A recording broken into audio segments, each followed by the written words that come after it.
The following story has many life lessons in it. Listen to the whole thing so you don't learn the hard way, as I did. There are many strange occurrences during that 10-year storm in my life. Many of them were so coincidental that it made me wonder about the nature of this existence. This is the story of how a computer crash taught me about priorities. I call this story the blue screen of life. Around the time of my father's diagnosis, I was working for a corporate entity that seemed to be everything that I had ever wanted in a career.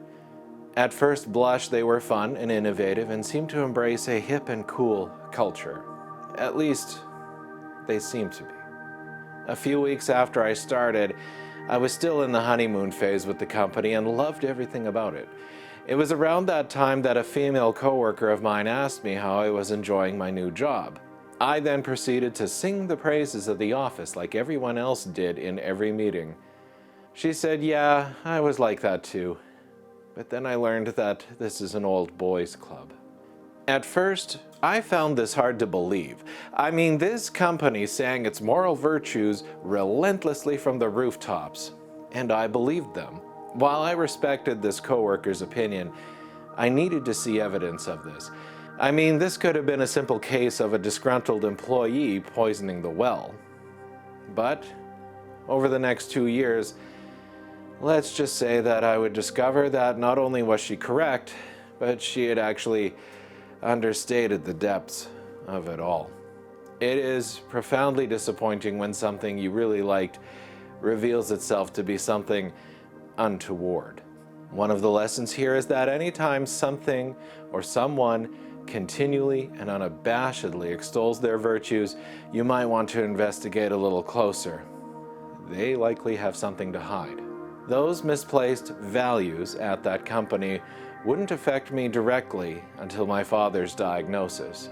My father would be diagnosed with esophageal cancer 2 months after we had returned from that infamous trip to Mount Rushmore. While I had long suspected something was horribly wrong with my father, it was still a gut punch to learn the news that he was in for a rough road ahead. And that rough road, of course, would affect me. My work and attention to detail progressively suffered over the next year as I would be splitting my time between work, home, and hospital visits. Life was pulling me in all directions, and my profession was quickly becoming a casualty. I was beginning to make a lot of mistakes. After months of my declining performance, I was called into my director's office one day where I would be confronted by my supervisor and my director. In a move that would be against their HR policies, I would be given a reprimand and put on probation. And if I didn't show any improvements in 3 months, I would be terminated.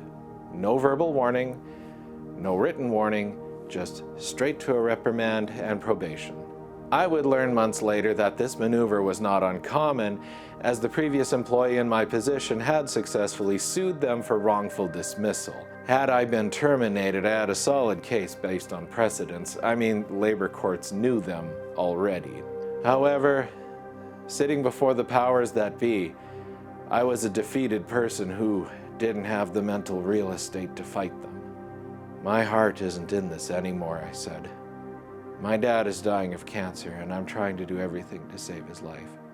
In a rare moment of compassion, the director said to me, "Do you know anything about the employee wellness program?" I looked at my direct supervisor and said, "Why, no. No, I did not." I was very resentful and angry in that moment. I would then apply and get 3 months of stress leave. However, because the reprimand papers had already been signed, I would still be on probation for when I returned in 3 months. Such is their values, I guess. I discussed this with my father, and he felt guilt over this entire episode. I told him not to worry, and if it came down to it, I would quit my job to help look after him. I just said, "Dad, me working there makes immoral people richer. Why would I do that? When you get better, I will find a new and better job." It was the pass he needed to not feel guilty anymore.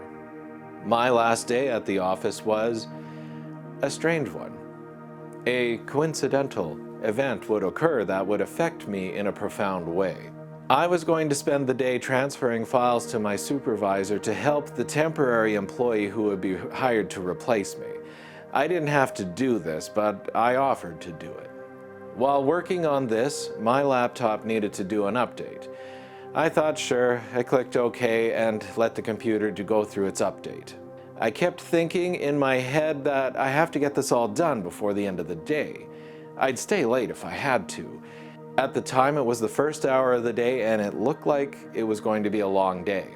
I have to get this done, I kept thinking to myself. I have to get this done. It is then that I felt a voice come from deep within my conscience that said, "You are done." I turned to look at my laptop that was updating, and it crashed right there as I looked at it. It did what is commonly called the blue screen of death. I would take the laptop to our resident tech, and he said that he had not seen a laptop crash that hard in years, and that it would take a couple of days to fix. "Well, I don't have a couple of days," I said. "I'm taking leave after today."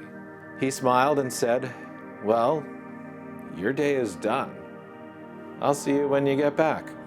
I was floored.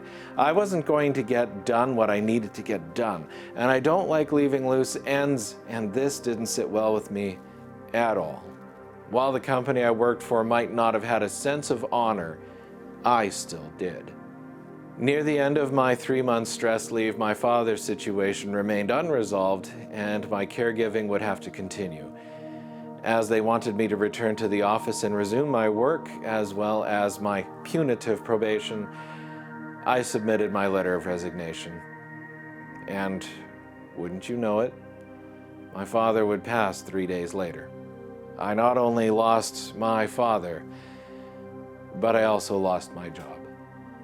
However, I think back to that day when the laptop crashed and the voice within me that said, "You are done," and how the computer crashed seconds later. It seemed like a message and an act from a higher power. Now this is something I can't prove either way. And to solidify that my former employer lacked values, they never sent me condolences. Compare that with a company that I had worked for 3 years prior to that sent me a bouquet. Which company had values, and which one didn't? Even though it took a year, this story has a happy ending, as I would land a prestigious and fulfilling position that I still have today. The life lesson here is, sometimes you have to give up something important to get something better. Quitting that job was like a leap of faith. And yes, it took a year and a lot of hardship, but I would be rewarded with the exponentially superior career that I have now. That blue screen of death was actually a blue screen of life. Thank you for watching, and thank you for the gift of your time.